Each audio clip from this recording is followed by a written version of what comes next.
What do you make of it all then? Yeah, not a right lot.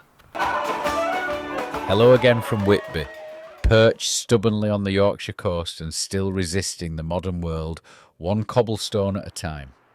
In today's Whitby update, we've got a cracking lineup of local tales, gossip and seaside shenanigans. Apparently Whitby has been voted one of the most boring seaside towns in the entire UK.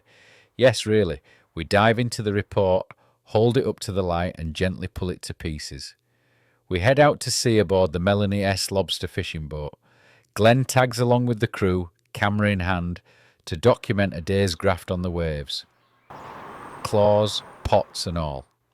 Then it's off up the coast to the postcard-perfect village of Staithes, just 10 miles from Whitby, but seemingly from another century. A hidden coastal gem you'll definitely want to see.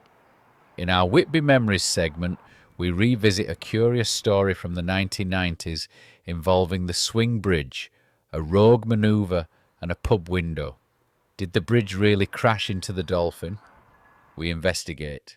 In tourism news, a well-known 5-star hotel is being transformed into, you guessed it, luxury holiday flats, because apparently we just don't have enough of those.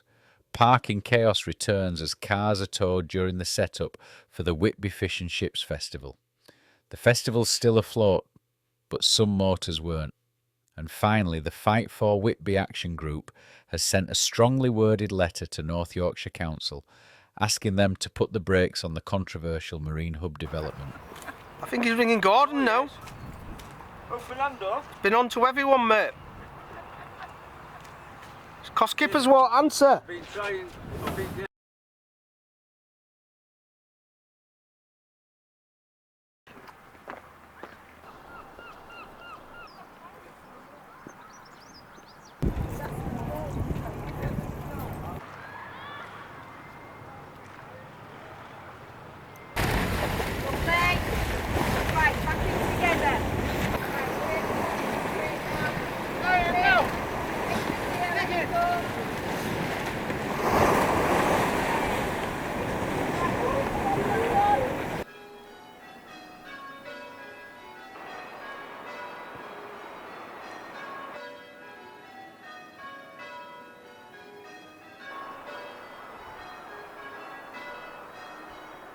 I'm going back to school, Glenn, to study harder. Good morning once again from your favourite seaside town. Welcome to the channel if it is your first time around here. Whitby's no stranger to wild stories, from smugglers and shipwrecks to Dracula himself. But here's one tale you probably haven't heard. The day the swing bridge decided to take a shot at the pub.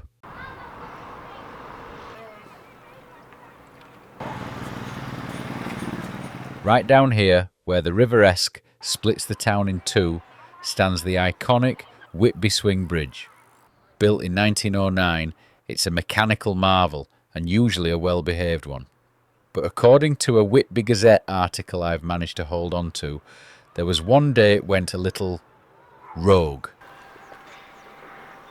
At high tide, the swing bridge opens to let boats pass between the upper and lower harbours, like a courteous but slightly creaky butler. Most days this all goes off without a hitch. Occasionally, on a hot summer's afternoon, it seizes up entirely, but that's another story involving a lot of swearing and several high-vis jackets. But one day, some years ago, and suspiciously absent from most official records, the bridge allegedly lost the plot entirely and took a swing at the Dolphin pub. Sounds unlikely, we know. So Glenn set off to consult Whitby's most reliable historians, the locals at the bar.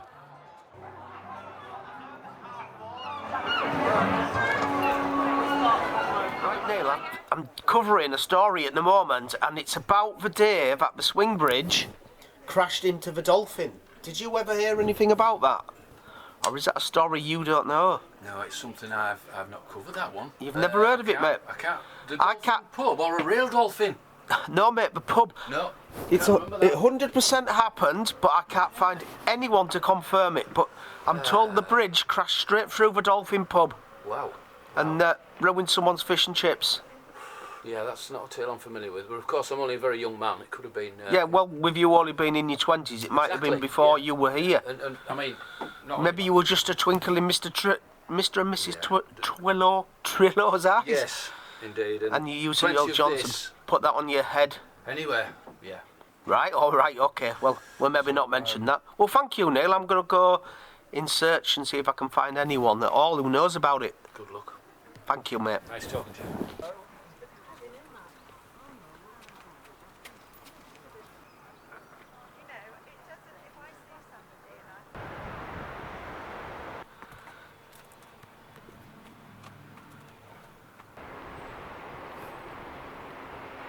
At some point during its long life, it's not clear exactly when, the bridge reportedly malfunctioned during an opening or closing, and instead of neatly aligning with the other side, it veered off and slammed into the Dolphin pub.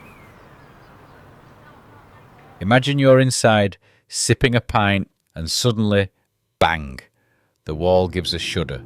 Not from a rowdy hen party as is usually the case, but this time from the bridge itself.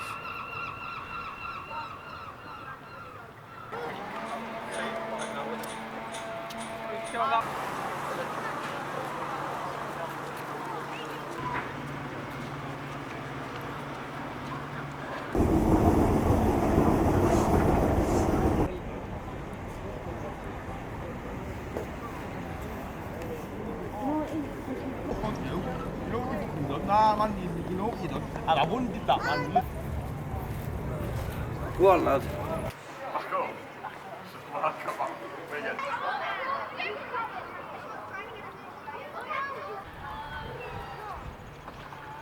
Bridges like this are engineering masterpieces, but they rely on precise alignment and old mechanical systems. One slip, just a dodgy gear or a hydraulic misfire, and you've got one of Whitby's strangest pub stories. Thing is, bridges like this are old, temperamental, bit like your nan's boiler. They creak, groan, and occasionally launch themselves at local architecture. This is my mate Goggy, a bit of a local legend, well known round here. And Goggy, do you remember a time where this swing bridge broke? It actually broke and crashed through the Dolphin window. Do you actually remember that? Yes, Ah, so it is true. many moons ago. Do you know when it would be? Not a clue. 80s probably. 1980. Yeah, I think that's right. Yeah. You know, you're the first person I've found. And then And straight through, stop. It didn't stop. straight through the window. Yeah. Ruined somebody's fish and chip supper, I believe. Oh, I don't know. I can't remember. I can't remember yesterday. Well, I remember that time I went to Glastonbury with you, but we'll leave that for another Leave day. that one alone, I think. Okay, mate. Thank you. Not a problem, Glenn. Always good.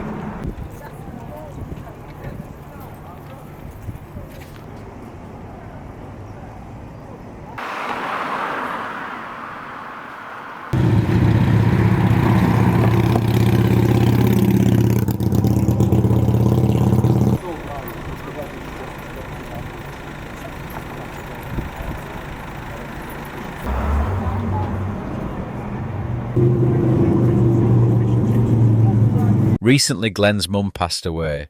Eve loved Whitby and kept many old gazettes and Whitby memorabilia. During the year Glenn spent clearing her home, he came across an old gazette telling the story of the Swing Bridge calamity. The Gazette article by reporter Steve Lumley read, "A freak fault is to blame for the bridge crashing into the Dolphin Public House on Monday morning." The date of the report was Friday the 24th September 1993. These days things are a little more civilised. There's new tech, better controls, and hopefully no repeat performances. Inside the Dolphin, there's no plaque, no framed chunk of brickwork, but maybe there should be. On this spot, the swing bridge said cheers and tried to come in for a pint. So next time you're stood on the bridge looking across at the pub, raise a glass. To Whitby, to weird stories, and to the one time the bridge just couldn't take it anymore.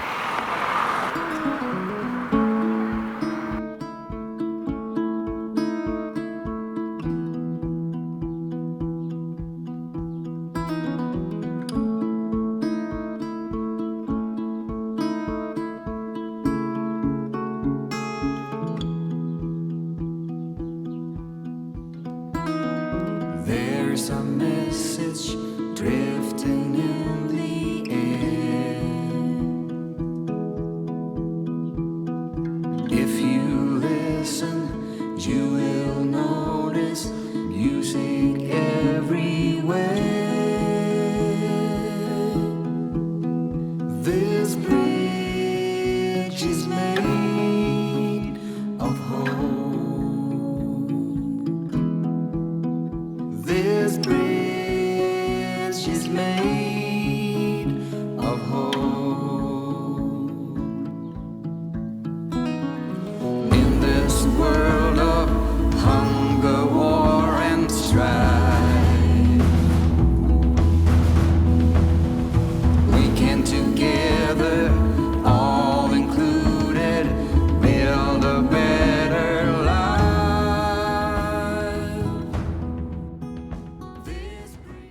Whitby, home of Gothic ruins, literary legends, and some of the UK's finest fish and chips, has just received a rather unexpected honour. It's been named one of the country's most boring seaside towns. The news comes courtesy of Examiner Live, which cited a recent study ranking coastal towns by their entertainment offerings, or lack thereof. And poor old Whitby, despite its Dracula heritage and hauntingly beautiful abbey, apparently just doesn't cut it in the razzle-dazzle department. The town scored low on the excitement scale for one key reason: no casinos, no amusement arcades, no clubs, and not a lot in the way of late-night revelry. It seems that unless you account ghost tours and tea rooms as wild nightlife, you're out of luck. To be fair, Whitby does cater more to literary pilgrims, history buffs, and people who know a good scone when they see one. But boring, that's a bit harsh. With goth weekends, pirate festivals, and the occasional bungee jumper off the viaduct, there's still plenty to raise an eyebrow, or at least one monocle. So if your idea of fun is blackjack and beachside discos, maybe Whitby isn't your scene. But if you like cobbled streets, salty air, and the occasional vampire, it might be just the kind of boring we all need.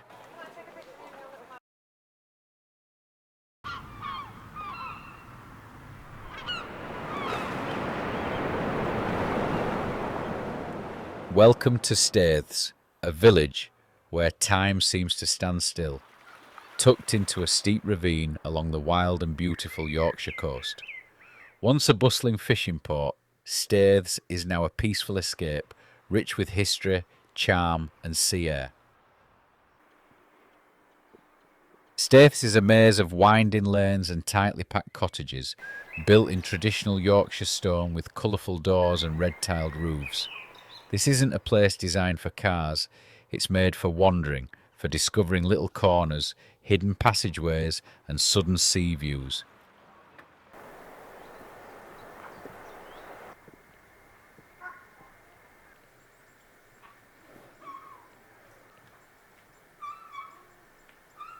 Though small, the village has a strong sense of community. A handful of independent shops, a post office, galleries and cafes are tucked between the homes, serving both locals and visitors with a warm Yorkshire welcome.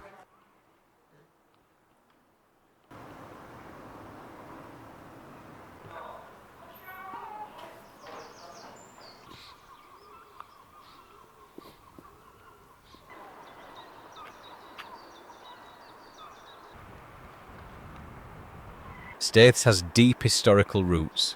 It dates back to at least the 1500s, but it truly came into its own in the 18th and 19th centuries when it became a centre for fishing, particularly herring. At its peak, the village supported hundreds of fishermen and dozens of boats.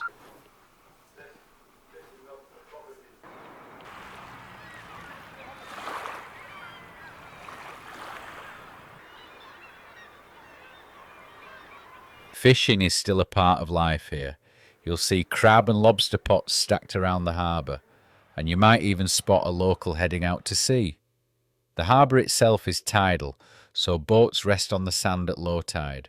A striking image you'll remember long after your visit.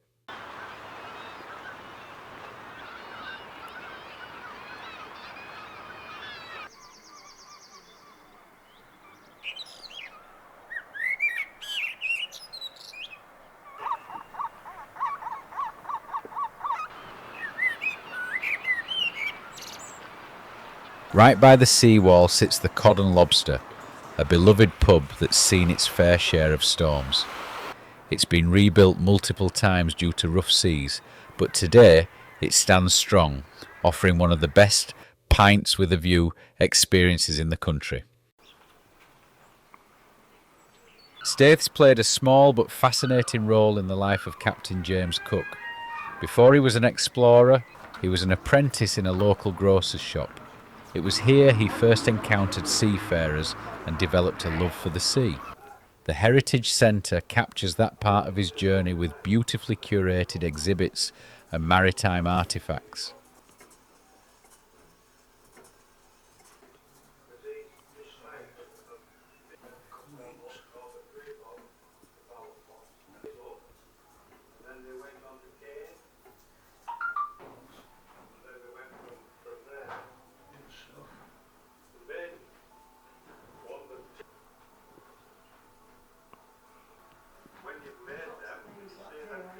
I'll go back and have a look at that.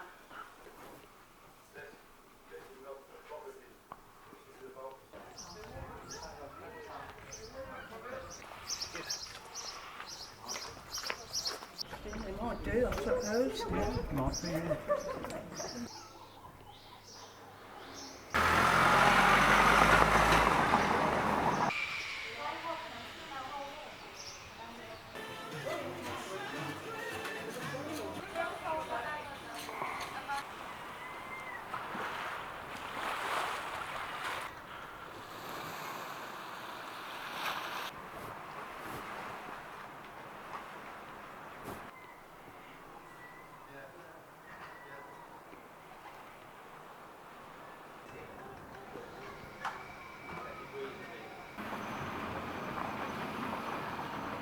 The village is also known for its artistic roots.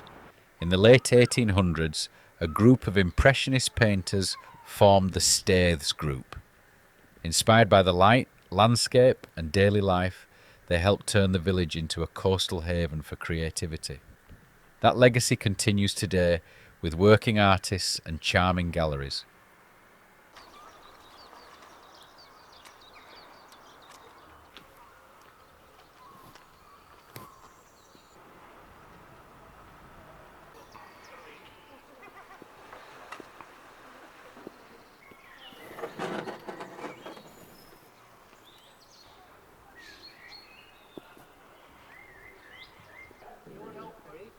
No, do I help?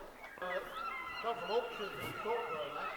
Yeah. Got 2 trout, what, they're about, let me try and work what I think now, about 9. For families, there's no shortage of simple pleasures.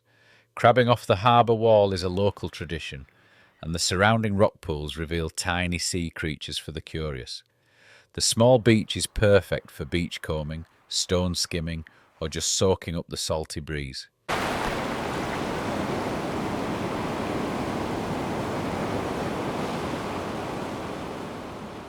Staithes is also believed to have some of the very best surfing available anywhere in the UK. Under the right conditions, you'll find the guys waxing their boards and heading out to surf the awesome breaks that lie just off the coast here.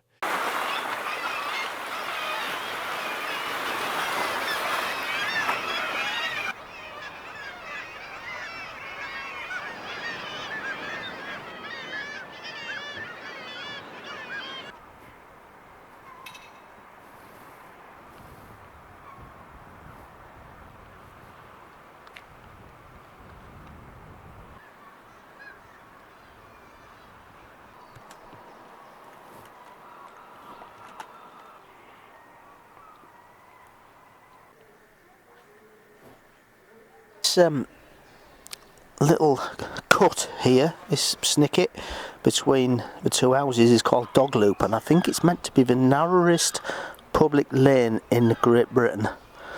And it's a long time since I've been through, and I'm not sure if I can still fit through, but we'll have a go. In we go. Jesus, if I get stuck in here, I'll be in for life. Oh, it's tight there. Jesus H. Christ. Can you hear my shoulders? God, if you were really fat, you're not getting through there. Yes, I know, I've put a few pounds on.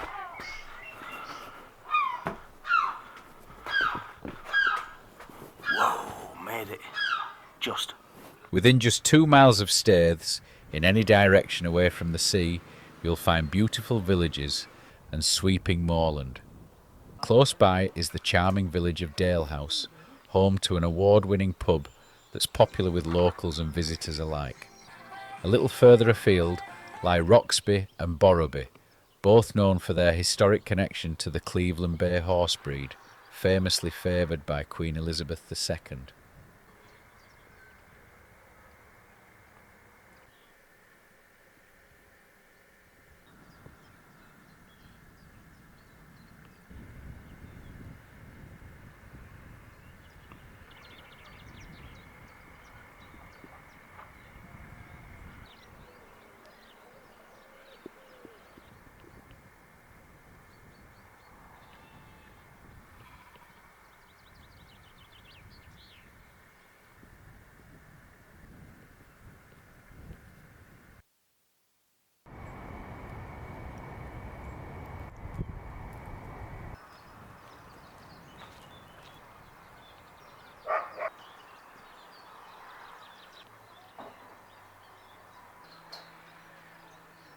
It's spring 2025, and after a long winter, the boys on the Melanie S are heading to sea for their first lobster fishing trip of the year.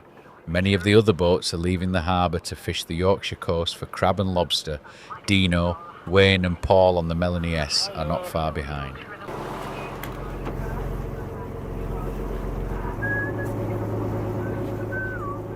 As the boys steam out of the harbour, St Mary's Church keeps a watchful eye over them, perched high above the waking town.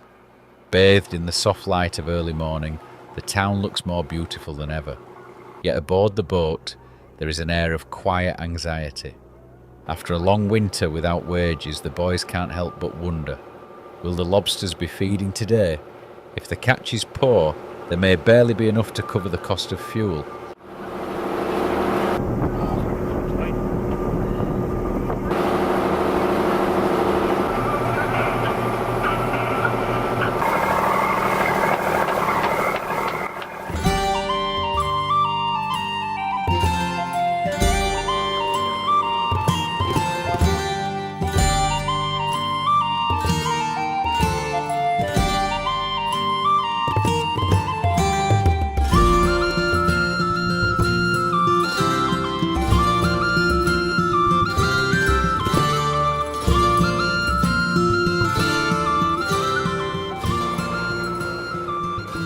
Bloody hell, 2 minutes out of Whitby, he's had 3 pork pies and a ham sandwich.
As the guys check the first few pots, the disappointment shows. There's only 2 crabs in the first couple.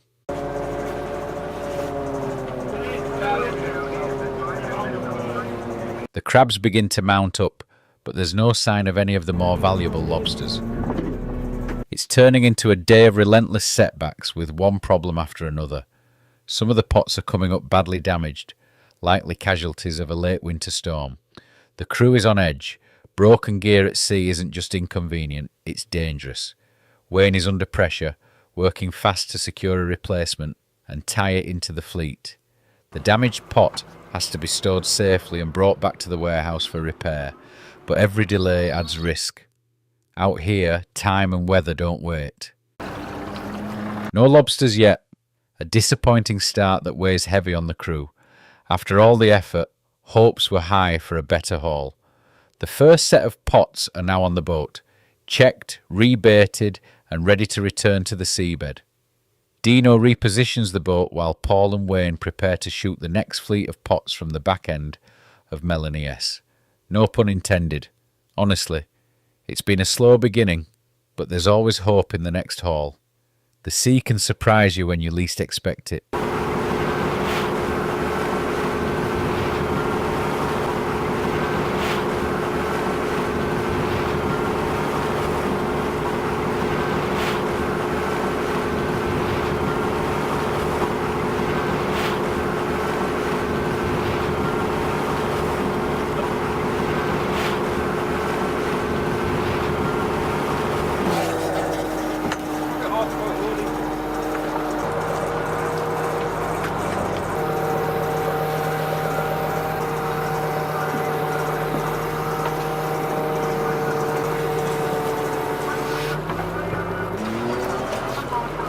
At last, lobsters!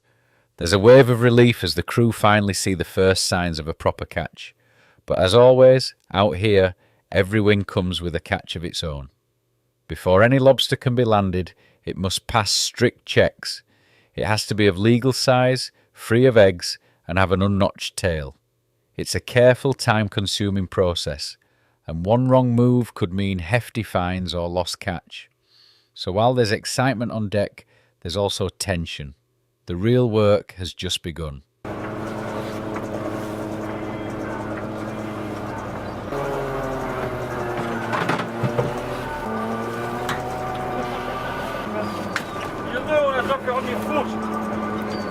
Legal lobsters are quickly banded to keep their powerful claws from doing any damage, both to the crew and to each other. It's a small but crucial step in handling them safely. Once secured, they are carefully stored in crates, kept cool and stable to ensure they make the journey back to market in top condition. Every lobster that passes the checks is a small victory, one step closer to a successful haul.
Scarborough.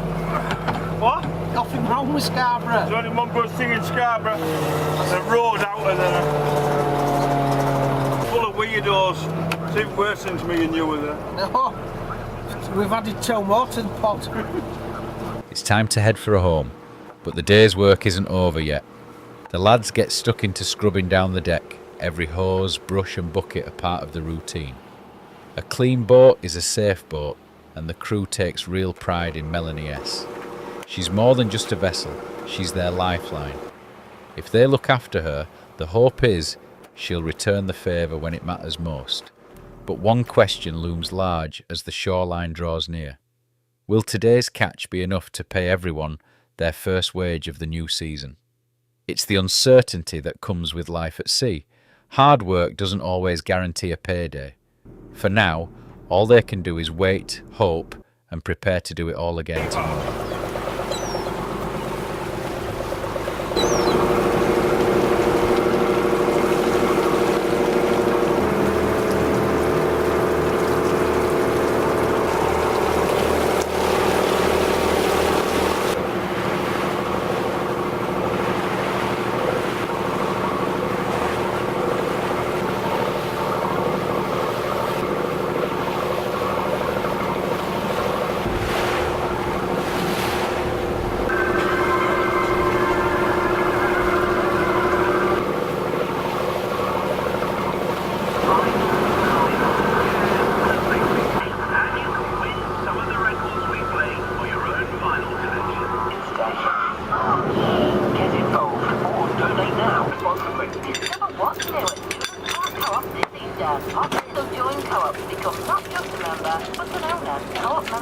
Everyday Essentials cite full terms and conditions at cop.co.uk/terms. Do check, even if you can't remember your car or letter details. Hey? Don't get it stick. Do check, even if you can't remember your car or letter details. Text refund. So that's the catch landed, but how much did it bring?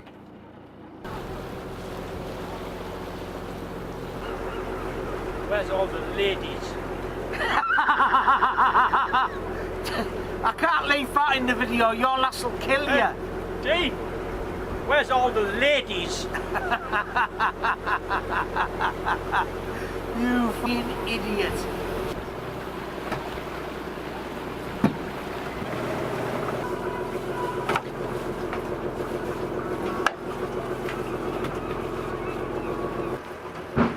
So even when they get back, the work isn't done.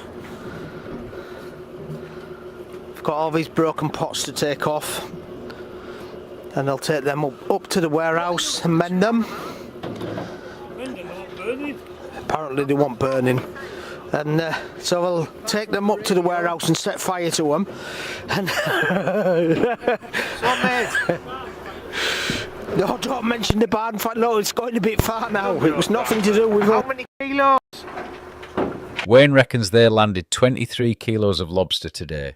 With the current market price sitting at £25 per kilo, that's £575 right there. Add in the value of the crabs, and, well, if you do the maths, it should be a decent figure.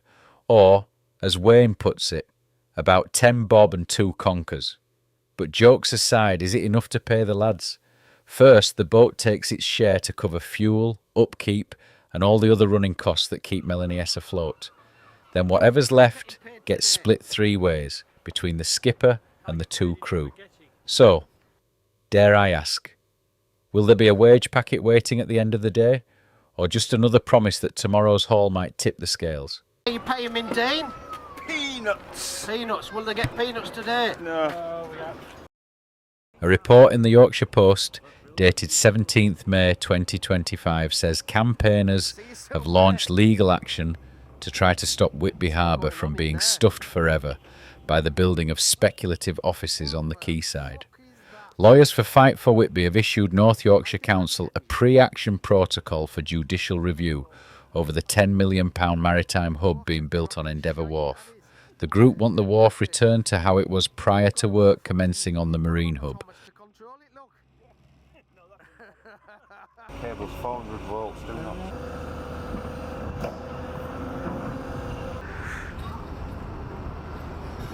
Whitby, a picturesque seaside town where the charm of cobbled streets meets the relentless march of holiday flat conversions. The latest chapter? The Langley Hotel, a 6-storey 5-star establishment perched on Royal Crescent, is set to be transformed into 12 holiday suites, because clearly what Whitby needs is more holiday accommodations. Despite objections from residents and the Highway Authority, North Yorkshire Council approved the conversion. Concerns ranged from increased noise levels and insufficient parking to the lack of 24-hour supervision. But fear not, the developers have a plan, a key-safe check-in system and noise detectors that alert operators when decibels exceed 90. Because nothing says peaceful holiday like the threat of eviction over a loud laugh. The developers argue that the hotel, if continued in its current form, will be a financial sinkhole. So converting it into holiday flats is deemed a more viable option. After all, who needs affordable housing when you can have more short-term rentals?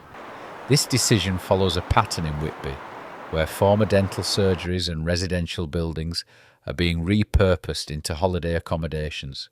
Residents have voiced their concerns, even voting overwhelmingly in a parish poll to restrict new builds to full-time local occupation.